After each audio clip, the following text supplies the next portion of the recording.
Bismillahirrahmanirrahim. Rabbi shrah li sadri wa yassir li amri wahlul 'uqdatan min lisani yafqahu qawli. Assalamualaikum warahmatullahi wabarakatuh.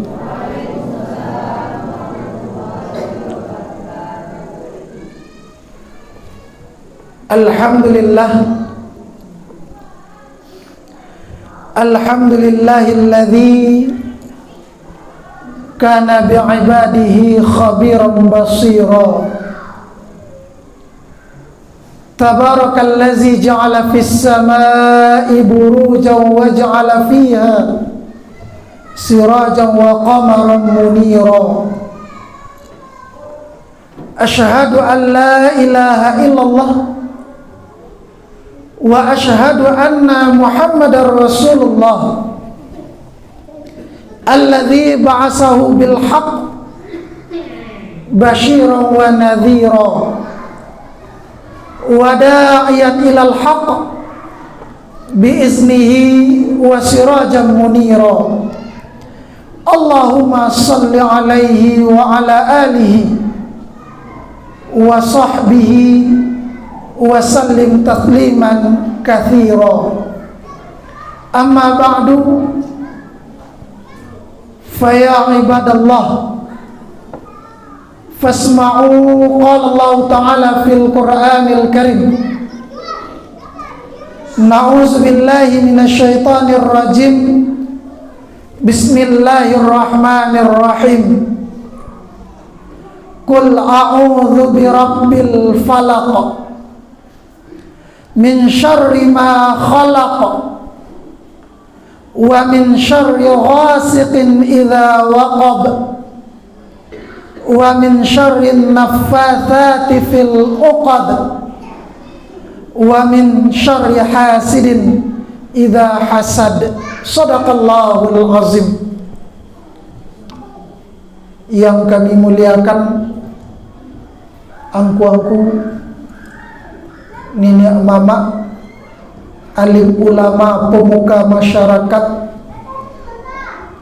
ibu-ibu bunda kandung, remaja-remajawati, anak-anak kami, jemaah Masjid Al-Ikhlas, Masjid Al-Ikhlas Pandan Gadang, yang insyaallah mudah-mudahan kita yang hadir tidak luput dari rahmat dan limpahan karunia Allah Subhanahu wa ta'ala. Ucapan syukur alhamdulillahi rabbil alamin. Dengan rahman dan rahimnya Allah, kita termasuk makhluk yang diberikan kepercayaan oleh Allah. Kita makhluk manusia pilihan Allah Subhanahu wa ta'ala yang dipercaya oleh Allah untuk mempergunakan, memakai, menikmati segala macam bentuk hidangan kenikmatan yang disediakan oleh Allah Subhanahu wa ta'ala. Salah satu nikmat yang ditunggu-tunggu, nikmat yang kita nanti, nikmat yang sangat mulia bagi kita adalah nikmat kesempatan, nikmat diberikannya waktu oleh Allah untuk kita bertemu, menikmati, menjalankan berbagai macam ibadah yang hadir pada bulan suci Ramadan ini. Bapak Ibu, kalaulah seandainya orang yang sudah tidak diberikan kesempatan oleh Allah bisa memberikan kabar kepada kita, pasti mereka akan kabarkan, hei kamu yang masih hidup, syukuri itu umur. Pernah seorang ulama bernama Imam Ibnul Qayyim rahimahullah ulama yang alim faqih, karangannya tersebar di dunia Islam. Salah satu karangan yang sangat ma'ruf adalah Talbisul Iblis, alias perangkap setan. Bagaimana manusia ini diperangkap oleh setan. Beliau mengungkapkan satu ungkapan yang sangat perlu kita renungkan dan kita syukuri. Kata beliau, Tallahi, demi Allah. Ungkapan yang dimulai dengan kata sumpah. Kalau sumpah ini Bapak Ibu, itu adalah pembuktian terakhir,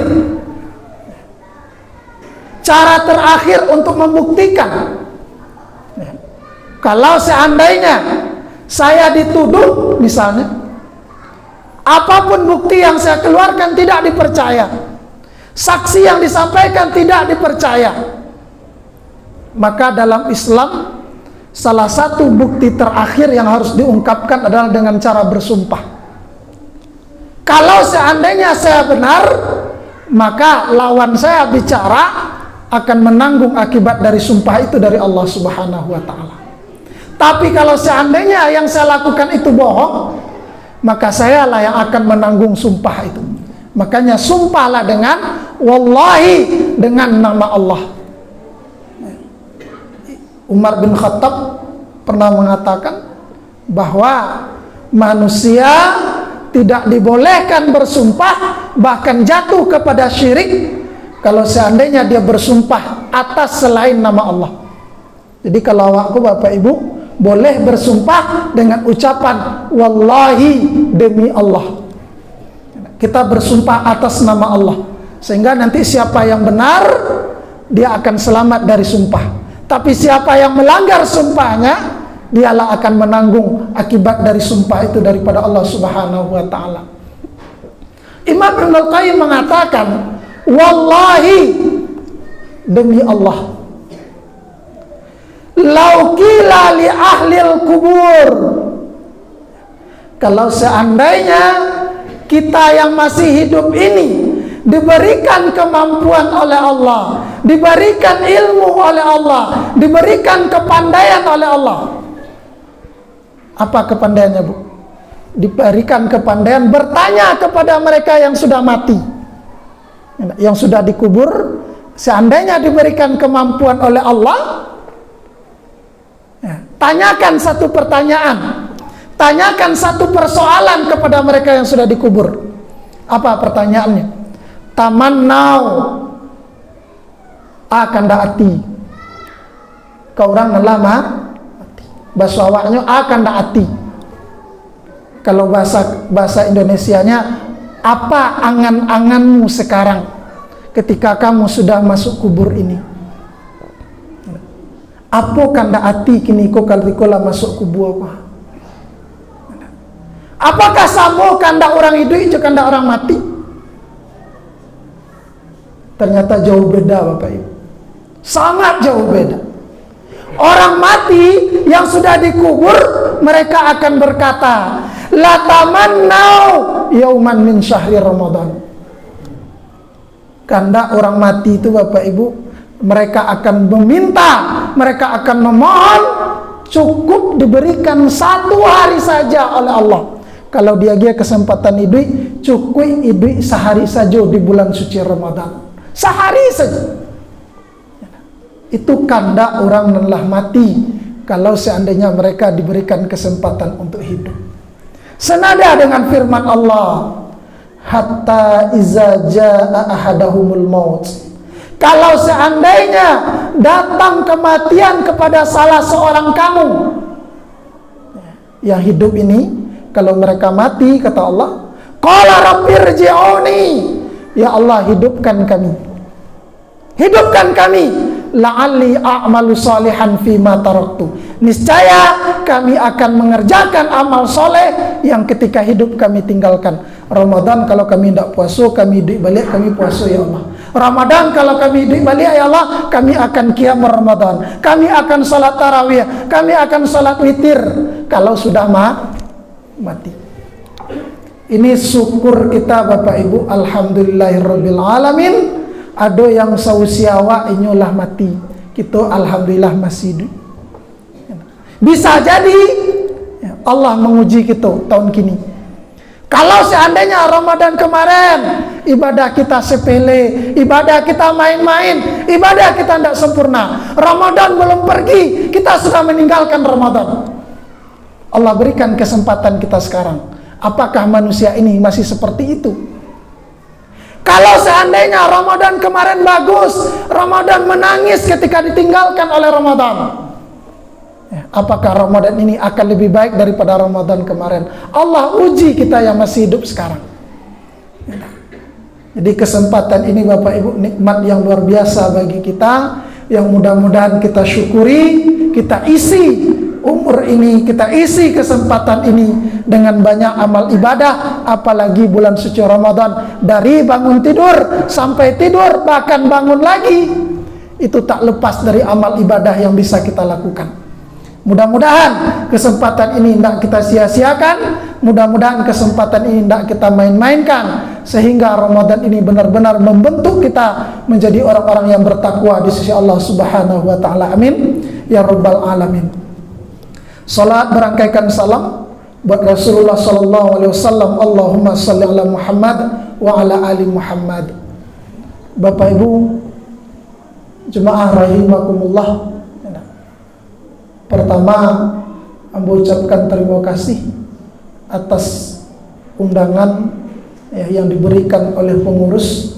Iko ibarat pepatah ku Bapak Ibu, bakawan jurang menjual minyak wangi, kok ndak tabali dewa minimal bau harumnya dapat dewa.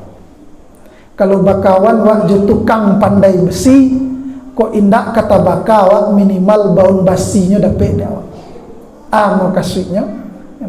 Alhamdulillah ambo bakawan jo para ustad, ambo baca di daftar, kebetulan di siko yang ngurusnya ustad luar biasa, buya luar biasa, asli putra Pandan Gadang Ibu, Ustadz Iqbal. Beliau adalah adik kelas bagi ambo di Man Kota Baru, Padang Panjang. Kemudian alhamdulillah ambo duluan berangkat ke Mesir, kemudian beliau ikuti di belakang. Kebetulan alhamdulillah ambo cukup akrab sekali dengan beliau, karena kami pernah sama tinggal dalam komplek yang sama, asrama Al-Azhar Mesir. Jadi kami pernah samakan sepiriang samba yang samo, makan ayam abih yang samo, makan susu dari susu yang samo, makan pokoknya menu yang sama. Ya, alhamdulillah Ramadan kali ini ambo dege kesempatan. Ya, terima kasih banyak. Kalau kampung asli, alhamdulillah ambo lahir di Payakumbuh. Ya, lahir di Payakumbuh, kemudian ibaratnya orang Padendang, kapak buruk tagadai maha, tagadai lah ambo kaguguk rendah. Jadi orang rumah, orang guguk rendah. Ya, alhamdulillah kini beliau mendampingi ambo tu sebelah kanan ambo. Ikut je anak bini ambo gay mengawani. Dek tampe jauh, biarlah kami kawani abang pe mengaji kecil. Entah apalah maksudnya, wallahu alam, beliau lah yang tahu. Kemudian aktivitas yang alhamdulillah yang membuat ambo digiakan kesempatan. Alhamdulillah semenjak 2010 ambo beraktivitas di buah pesantren. Kalau ikut di kaki Gunung Singgalang, ambo maja di kaki Gunung Marapi, pondok pesantren Diniyah Limujurai Sungai Pua. Semenjak 2010 sampai kini alhamdulillahirabbil alamin. Jadi kami tinggal Bu, rumah Mintuo Permai Indah itu di Guguk Rendah. Jadi ambo menumpang di rumah Mintuo. Mudah-mudahan ada rezeki nanti tabuin lo rumah untuk anak. Amin ya rabbal alamin. Bapak Ibu sidang jemaah rahimakumullah, ya nak. Karena si kota baca ndak boleh lama-lama, ya nak. Biasanya kalau baru kok Bu, ndak malam Pak. Biasanya kalau baru kok nama 1,5 jam. Dek baru biasanya nama 1,5 jam. Tapi mudah-mudahan nanti sebenarnya kalau seandainya lah jadwal ambo ndak besi, ambo pengen hadir, Mbak pengen hadir di siko. Karena ambo ada calik jadwal spesial.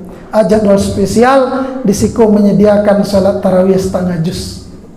Karena ambo dulu Bu, ketika kami di Mesir, mungkin Ustaz Iqbal pernah cerita, sangat sulit mencari masjid musola yang sholatnya 2 ayat 3 ayat. Ya nak, diawak kan bacari. sembahyang di musajid dan capek selesainya. Kalau di Mesir tuh setengah juz tuh alun itu. Kami mencari sholat yang 1 juz full 1 malam, dan semua masjid seperti itu. Tapi irama imamnya, irama yang akan membawanya itu luar biasa. Sehingga 1 juz semalam salam bulan Ramadan tuh khatam Quran awak tidak terasa lamu. Bahkan 10 terakhir, ya 10 terakhir ini kan baru kan balik. 10 terakhir tuh bahkan kaum muslimin, orang-orang yang mau sholat tarawih itu bukan mencari yang 1 juz 1 malam, tapi yang 3 juz 1 malam. Supaya apa? 10 malam terakhir itu mereka khatam 1 kali Al-Quran lagi. Jadi memang berlomba-lomba untuk khatam Al-Quran. Di Bapak Ibu, ya kalau seandainya tidak ada jadwal lah, ya di Pekan Senayan kok ada di Siko Cik, berarti kemudian ada di Masjid Pekan Senayan Cik yang menyediakan sholat tarawih 1 juz atau setengah juz 1 malam. Bapak Ibu sidang jemaah rahimakumullah, ambo lihat ya kajian karena orang Mesir lah namanya yang menyusun luar biasa. Ya, dipimpinnya diagiannya selabus ustaz-ustaz. Kalau di tempat lain bebas, silakan sampaikan, kok kamu mota lah, kok kamu ceramah lah, kok kamu menyanyi lah, kan gitu. Dia Ustaz Iqbal disusunnya rancak-rancak. Ya, sanang kok. Sanangnya diagiannya kita silabus. Kalau tidak salah malam kemarin terakhir berbicara tentang hadis. Ya Bu, malam kini dimulainya dengan tafsir. Ya, kebetulan ya kalau kami bukanlah pakar tafsir, tapi kebetulan pernah belajar tafsir semenjak sanawiyah sampai tamat kuliah, sampai kini pun maja tafsir. Di setiap hari belajar dengan tafsir. Mudah-mudahan kalau disabui alim bana indak alim do, disabui tahu bana indak tahu do. Tapi mudah-mudahan seketik yang ambo tahu, jangan caliak siana menyampaikan, tapi caliak apa yang ambo sampaikan untuk menguatkan diri ambo. Bapak Ibu, ambo ndak akan baca itu pendapat ambo bawakan buku rujukan. Jadi guru ambo menyampaikan, wah nak besok kalau mengaji itu jangan kecil awak disampaikan ndak, tapi sampaikan kepada jemaah, sampaikan kepada murid, saya baca di buku ini. Nanti kalau orang mencari basoboknya, saya bawakan buku tafsir ya paling masyhur dan paling bagus, yaitu tafsir Quranul Azim karangannya Imam Ibnu Katsir rahimahullah, yang jumlah jilidnya kalau tidak salah 8 jilid ya, kali 2 ya, 8 jilid kali 2. Kalau harganya Bapak Ibu, karena kami tamat di Mesir, kalau di Mesir biasa beli buku kalau harga 2 juta itu biasa ya, kalau di Wasiko mungkin balik, kalau di Mesir itu gampang dulu beli buku 2 juta 3 juta itu biasa. Ya, jadi mahasiswa itu di kamarnya itu punya buku. Kalau dia mau fasir, minimal dia agak punya 5 tafsir, bukan 5 buku Bu, 5 tafsir. Satu tafsir itu minimal agak 10 buku. Ya enggak? Minimal seperti itu. Berbeda dengan memang mahasiswa Indonesia. Kalau mahasiswa Indonesia selagi bisa copy paste dulu. Ya enggak? Selagi bisa plagiat dulu. Kalau di Mesir, kalau mau jadi mahasiswa beli buku, sediakan buku. Kalau dia hadis, beli buku hadis, Sahih Muslim, Sahih Bukhari dan sebagainya. Jadi kalau pulang itu pasti di kamarnya sedia buku. Kalau ibu datang ke rumahmu, insya Allah kamu punya buku, kan gitu. Jadi apa yang ingin kita sampaikan Bapak Ibu? Ya. Tafsir yang diminta ya, kepada kami penjelasan ayat ya, surat Al-Falaq. Ya. Saya yakin kenapa surat ini yang diminta oleh Ustadz Iqbal, karena saya yakin kita semuanya hafal. Kita hafal ayat ini. Qul huwallah, qul a'udzu birabbil falaq, qul a'udzu birabbin nas. Hafal. Tapi kadang-kadang hafal kita ibarat beo. Ibarat beo bisa mengucapkan tapi tidak tahu apa maksud yang diucapkan. Luar biasa. Memang Bapak Ibu, mudah-mudahan nanti apa yang disampaikan ini walaupun sedikit, saya yakin tidak akan banyak yang saya sampaikan, tapi mudah-mudahan bisa menjadi amalan bagi kita. Karena apa? Karena ayat ini hafal bagi kita, sudah lancar di mulut kita. Jago lalu nawak disuruh orang baca qul a'udzu birabbil falaq. Saya yakin kita bisa. Ya, tapi apa yang dimaksud oleh ayat ini, mudah-mudahan bagi yang tahu tinggal mengulang, bagi yang belum tahu mudah-mudahan ini menambah nanti pengetahuan kita di hadapan Allah Subhanahu wa taala. Bapak Ibu sedang jemaah rahimakumullah. Ketika kami dulu diajarkan oleh dosen guru-guru yang pakar dengan Al-Quran ini, beliau tidak memisahkan 3 ayat ini, 3 surat ini, melainkan digabungkan ketiganya. Mulai dari surat Al-Ikhlas, Qul a'udzu birabbil falaq, Qul a'udzu birabbin nas. Kenapa demikian? Karena ketiga surat ini ibarat tungku, Bapak Ibu. Kalau hilang cie, terserah ayo masak. Ibarat tungku, ya. Nggak tahulah kalau kompor gas. Kalau tungku, kalau orang kayak mau masak, tungku batu itu kan tigo tuh. Ya, nah. Kalau hilang cie, nggak mungkin pariok itu letak di situ. Makanya mereka menguraikan, yaitu 3 kul. Kan sering kita sebut 3 kul. Al-Ikhlas, Al-Falaq, dan An-Nas. Ya, nah. Kenapa dimulai dengan 3 kul? Kenapa harus 3 kul? Karena yang pertama Bapak Ibu, ketika kita berbicara Al-Ikhlas, itulah yang utamanya. Kalau itu yang kita pegang baik-baik, maka baru kita bisa yakin Qul a'udzu birabbil falaq. Kalau kita yakin dengan Al-Ikhlas, baru kita bisa berbicara Qul a'udzu birabbin nas. Kenapa demikian? Saya ambil contoh Bapak Ibu. 2003 ada seorang biarawati, atau yang sering dia sebut, saya bangga sebagai mantan kafir, kata beliau. Senang dia disebut daripada saya disebut mantan muslim atau murtad. Lebih senang saya disebut mantan kafir. Bernama Ibu Irine Handono, yang sekarang dia menjadi ustazah. Dia biasanya dulu ketika gadisnya sebagai seorang biarawati, seorang yang duduk, yang melayani di gereja, ketika dia hatinya tidak puas, hatinya bertanya-tanya, hatinya merasa tidak nyaman, muncul keinginan, muncul dalam hatinya keinginan untuk belajar. Apa yang dia pelajari? Perbandingan agama. Perbandingan agama. Kristen, Islam, Yahudi, Nasrani. Ketika beliau belajar Islam, tidak ada rujukan yang paling utama, tidak ada rujukan yang harus dipelajari selain daripada Al-Quran. Jadi ketika belajar Islam itu Bapak Ibu, buka Al-Quran dulu. Cari Al-Qurannya buka. Karena dia orang Indonesia, kalau buku bahasa Indonesia bukanya dari kanan ke kiri. Kalau buku bahasa Indonesia, awak mulai membuka buku itu halaman satunya dari kanan ke kiri. Kalau Al-Quran, awak buka dari kiri ke kanan. Baru basobo Al-Fatihah. Tapi kalau awak buka dari kanan ke kiri, maka yang akan ketemu 3 kul. Qul huwallah, Qul a'udzu birabbil falaq, dan Qul a'udzu birabbin nas. Ketika beliau buka Al-Quran itu dari kanan ke kiri, ya, di situ yang dikatakan oleh Allah dalam surat Al-Ankabut ayat terakhir. Bismillahirrahmanirrahim, ayat yang ke-69. Walladzina jahadu fina lanahdiyannahum subulana. Bagi orang-orang yang bersungguh-sungguh mengajak di jalan kami, yang bersungguh-sungguh mencari agama kami, yang pengen petunjuk kami, kata Allah, maka di situ kami berikan jalan, di situ kami berikan mereka petunjuk. Maka disitulah kesungguhan Ibu Haja Irine Handono mendapatkan petunjuknya. Apa yang beliau baca? Qul huwallahu ahad, Allahus samad, lam yalid walam yulad walam yakul lahu kufuwan ahad. Ayat yang berisikan tauhid, ayat yang berisikan keyakinan yang berbeda dengan agama dia yang awal itu Kristen. Kristen punya 3 Tuhan. Kalau 3 Tuhan kata beliau, yang satu pengen siang, yang satu pengen malam, yang anak pengen hujan, yang bapak pengen panas. Kira-kira apa yang terjadi? Bacakaklah, kata beliau. Jangankan Tuhan yang mengatur, orang tua saja di rumah kalau beda pilihan dia pasti diam-diaman.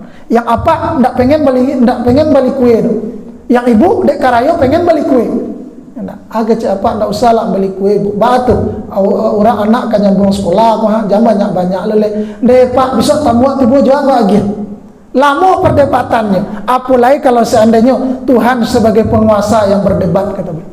Makanya dengan demikian beliau meyakini bahwa agama yang benar, tauhid yang benar, tidak lain dan tidak bukan adalah la ilaha illallah Muhammadar Rasulullah. Dari mana munculnya Bapak Ibu? Dari surat Al-Ikhlas yang mengatakan qul huwallahu ahad Allahus samad lam yalid walam yulad walam yakul lahu kufuwan ahad. Isinya adalah kita ditanya keyakinan kita terhadap la ilaha illallah. Nah, ambo yakin Bapak Ibu, kalau tidak salah di Bali ada Ustaz Iqbal, entah malam besok entah malam sesudah, ada pengajian tentang surat Al-Ikhlas. Lalu bagaimana dengan surat Al-Falaq? Kalau seandainya keyakinan kita bulat, tauhid kita sudah benar, keyakinan kita sudah benar, maka dalam surat Al-Falaq ini tauhid itulah yang akan mendasari kita, keyakinan kita itu tadi. Dalam surat Al-Falaq Allah berfirman, Bismillahirrahmanirrahim. Qul a'udzu birabbil falaq. Katakan wahai Muhammad, berlindunglah dengan Rabbmu. Berlindunglah dengan Rabbmu. Al-Falaq. Ya, ketika kita baca di sini Bapak Ibu, ya, dalam tafsir ini, kalau urusan zahir, ya, ada orang nan kama nampak awak, ya, baniye orang nan cilakui awak bisa masang senjata. Ya, kok kama-kama awak, kok boto awak letakkan pisau di bawah tempat duduk. Ambo calik banyak benda itu. Ya, kalau seandainya anak ke sekolah jauh-jauh, kadang-kadang orang gaib bapasan. Ambo ketika ketek tu Bapak Ibu, mungkin lebih ketek dari adik ambo ko. Ketika ni sekolah jauh ni masuk pesantren tu, kecek gaib ambo. Yuang ang ke sekolah jauh, mentallah mah baca kak indak pandai, le talok dang besok pe sekolah jauh tu, nang kamalinduang yang ndak ada sinan. Sebab dulu Bapak Ibu ketika ambo SD ambo kan surang. Bade surang, umur 6 bulan ambo ditinggal di apa ambo. Sehingga dari ketek sampai kini ndak pernah bahasa rumah jo apa. Sebab apa ambo mencari amak baru balik. Sehingga kalau baca kak kami Pak, baca kak ambo Pak, ambo lebih cenderung lari. Kalau ke baca kak orang nak ambo lari. Apalagi kalau cakak jombo mana?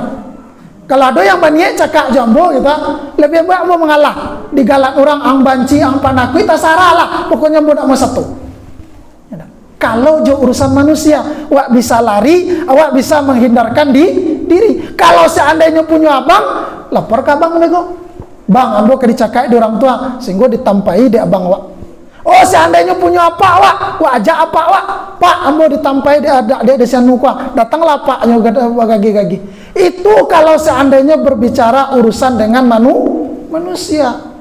Ada anjing gilo, awak bisa mailak. Ada binatang buas wak ndak pai kesinan. Tapi itu yang zahir. Yang zahir. Bagaimana ketika berbicara yang batin? Bagaimana ketika kita berbicara yang tidak tampak? Maka dalam surat Al-Falaq inilah yang diisyaratkan oleh Allah Subhanahu wa taala. Dalam surat Al-Falaq inilah Allah menyampaikan cara berlindung dari hal-hal yang gaib tadi. Nah, kalau kita baca karangan Ibnul Qayyim Al-Jauzi tersebut tentang talbisul iblis, maka Bapak Ibu beliau akan mengunjurkan kepada kita sebelum tidur baca Al-Fatihah dan baca 3 kul katanya. Kalau awak punya anak ketek, punya bayi di rumah, sebelum lalok tu, ketika akal lalok tu Bapak Ibu, Imam Ibnul Qayyim akan menyarankan kepada kita agar jangan sampai anak tadi diganggu oleh setan. Ya, sebab Bapak Ibu mohon maaf, yang ada istilah dakwah tu namanya di siku galang-galangan namanya tu. Galangan namanya tu. Ada duku-duku atau bagai, ada apa-apa. Di siku yang ada di Arab kan ada. Enggak ada itu galangan namanya tu. Jima kalau untuk anak gua namanya gua Pak. Hah? Ada galang palasi. Ya, galang palasi. Enak. Imam Ibnul Qayyim tidak menyuruh pakai galang. Imam Ibnul Qayyim tidak nyuruh pakai jimat. Imam Ibnul Qayyim tidak suruh pakai apa-apa. Tapi cukup kamu bacakan Al-Fatihah, kamu bacakan 3 qul, usapkan ke badan anak sebelum kita tidur. Siapa yang bisa melakukan itu? Siapa yang bisa meyakini itu? Ketika orang tuanya yakin dengan Al-Ikhlas. Qul huwallahu ahad, Allahus samad, lam yalid wa lam yulad wa lam yakul lahu kufuwan ahad. Allah tempat berlindung, Allah tempat bergantung. Mohon maaf Bapak Ibu, ambo mencontohkan, Ustaz punya anak model, alhamdulillah secara zahir dan secara batin anak ambo ndak pakai jimat, anak ambo ndak pakai galang palasi, anak ambo walaupun orang kayak ambo hebohnya. Balian lah anak galang palasi dibawa kian kemari, bawa ndak kian kemari, beko basobok jurang pintar beko. Ambo jawe, kalau ambo basobok jurang pintar berarti ambo orang abu. Orang bodoh berarti, karena lawan asobok orang pintar. Nggak ada, sejak kita nggak pakai galang pelas. Nggak ada pakai galang pelas. Nggak ada pakai jimat, nggak ada pakai apa-apa. Bagaimana caranya? Karena kita belajar dalam Al-Quran, dalam apa? Baca Al-Fatihah, baca 3 qul, usapkan ke badan anak kita. Itu salah satu cara mengobati orang dengan Al-Quran yang istilah kita dengar dengan istilah ruqyah. Jadi kalau Bapak Ibu ada Ustadz kita, Ustadz Harman LC pakar ruqyah, dia pakar ruqyah, kenal dengan berbagai macam jin. Bagaimana cara mengeluarkannya? Bukan dengan cara jimat, tapi dengan membacakan ayat Al-Quran. Di Bapak Ibu memang benar Bu, kami di Sanawiyah dulu pernah mengalami hal yang sama. Ada anak sekolahku nan mentang-mentang ya, mentang-mentang gitu kan, pergi ke kuburan. Setiba di kuburan tuh mari Arya, datang. Masuk padusi tidak pacian loh. Bagaimana cara ngomong dengan jin yang ada dalam tubuh manusia? Bacakan Al-Quran, bacakan ayat Al-Quran, bacakan 3 qul, akhirnya jin itu kepanasan dan jin itu berbicara. Jadi Bapak Ibu sidang jemaah rahimakumullah, qul a'udzu birabbil falaq. Katakan Muhammad, aku berlindung dengan kejahatan subuh, dalam satu penafsiran. Kenapa penafsirannya kejahatan subuh? Kita baca penjelasannya Bapak Ibu sidang jemaah rahimakumullah.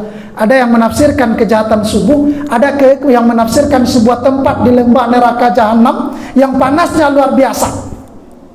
Ketika ditafsirkan oleh ulama kejahatan subuh, karena Bapak Ibu di situ dijelaskan bahwa manusia syahwat nafsunya akan hidup ketika di waktu subuh. Makanya kita berlindung ketika datangnya kejahatan di waktu subuh. Kejahatan beko, kok baninya ilah mengaten itu, beko lah siang hari nio itu, kok nio siang beko model itu. Sehingga apa yang terjadi, apa yang dikatakan oleh Allah manusia itu lupa. Bismillahirrahmanirrahim. Fa iza qudiyatis shalah fantasiru fil ard. Yang dicari rezeki Allah Subhanahu wa taala, yang dikejar rezeki Allah Subhanahu wa taala. Tapi tidak dimulai dengan menemui Allah Subhanahu wa taala. Tidak dimulai dengan salat. Makanya kata Allah, berlindunglah dari kejahatan subuh. Untuk apa? Supaya kita subuh itu tundukkan nafsu syahwat kita kepada Allah dulu. Sehingga beko ketika siang hari inyo ndak baniek mambiak harta orang, inyo ndak baniek menggunjangkan orang, inyo ndak baniek menzalimi orang.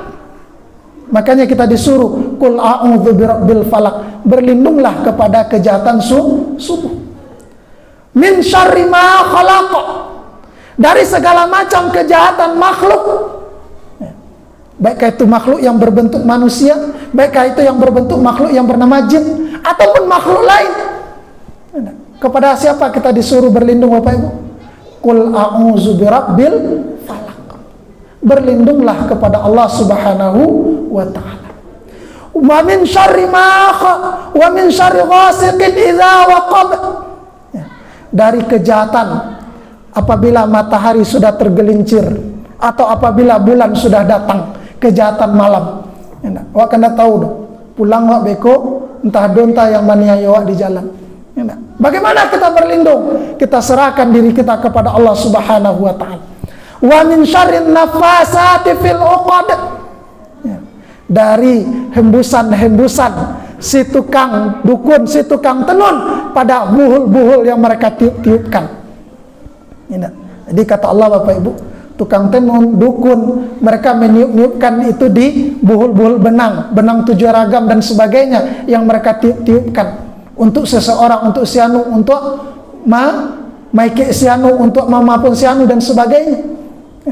Wa min syarri hasidin iza hasad, dan dari kejahatan orang yang benci apabila dia sudah benci, dari kejahatan manusia yang apabila dengki dia melihat nikmat orang lain, apabila dia benci dengki melihat nikmat yang diberikan kepada orang lain. Ibarat pepatah, ayam yang batalua ikuannya nan padi atau nan naya angoknya nan sesak, sehingga muncul rasa hasad dalam dirinya. Inilah yang menjadi kejahatan-kejahatan yang disampaikan oleh Allah Subhanahu wa taala. Kejahatan yang muncul dari yang tidak tampak oleh kita. Kan tidak nampak bagi waktu, Bu. Kejahatan yang tidak tampak oleh kita. Lalu bagaimana cara kita berlindung? Diajarkan oleh Allah Subhanahu wa taala. Lindunglah diri kita, berlindunglah kita kepada Allah. Na'udzubillahi minasyaitonir rajim. Berlindung kita kepada Allah Subhanahu wa taala. Di Bapak Ibu sidang jemaah rahimakumullah, ini salah satu faedah yang dapat kita ambil dari ayat Allah Subhanahu wa taala. Ayat yang pendek yang sudah hafal bagi kita 5 ayat. Ini menjadi pelajaran bagi kita, menjadi obat bagi kita untuk berlindung daripada segala macam bentuk kejahatan yang tidak nampak bagi kita, yang tidak kelihatan bagi kita, yang berbentuk sihir kah itu bentuknya, kejahatan setan kah itu bentuk, kejahatan dengki kah itu bentuknya. Maka kita diminta oleh Allah, ketika kamu yakin Qul huwallahu ahad, Allahus samad, maka berlindunglah dari segala macam bentuk kejahatan-kejahatan, dari makhluk, dari orang yang dengki, dari berbagai macam bentuk kejahatan-kejahatan yang muncul. Di Bapak Ibu sidang jemaah rahimakumullah, pelajaran yang dapat kita ambil adalah mari kita pergunakan ayat Allah Subhanahu wa taala untuk berlindung dari segala macam bentuk kejahatan, dari segala macam bentuk hal-hal yang akan mendorong mencelakakan kita, yang zahir maupun yang batin. Terakhir Bapak Ibu, lupa Bu, ternyata ada guru ambo siko, mohon maaf Bu, ada Ibu Zurida Fatma kiranya. Ya, itu guru ambo dulu tuh Bu, ketika kami di Kota Baru. Mohon maaf Bu, bukan maksud untuk mengajari Ibu di siko, tapi ambo yakin Ibu, kami pasti bangga melihat anak-anak beliau. Sebab anak-anak beliau Bu luar biasa. Angkatan ambo saja yang tamat 2000 sampai itu jumlahnya sudah lebih 10 orang yang doktor, walaupun gurunya masih S1 kan gitu. Sudah sampai doktor, karena memang alumni MAPK Kota Baru itu salah satu sekolah yang alhamdulillah melahirkan ulama-ulama yang baru, yang bisa mengisi-ngisi masjid, yang bisa mengajak-ngajak di masjid, ya, yang banyak bergelar-gelar LC itu adalah murid-muridnya Ibu Zurida Fatma. Mudah-mudahan apa yang kami lakukan, ibadah yang kami lakukan, ilmu yang kami sampaikan, kami mendoakan guru-guru kami akan selalu mendapatkan imbalan pahala menjadi amal jariah bagi mereka. Hadanalayakum ajma'in. Mohon maaf atas segala kekurangan. Yang benar itu datangnya dari Allah, yang salah mohon dimaafkan. Astaghfirullahalazim. Assalamualaikum warahmatullahi wabarakatuh.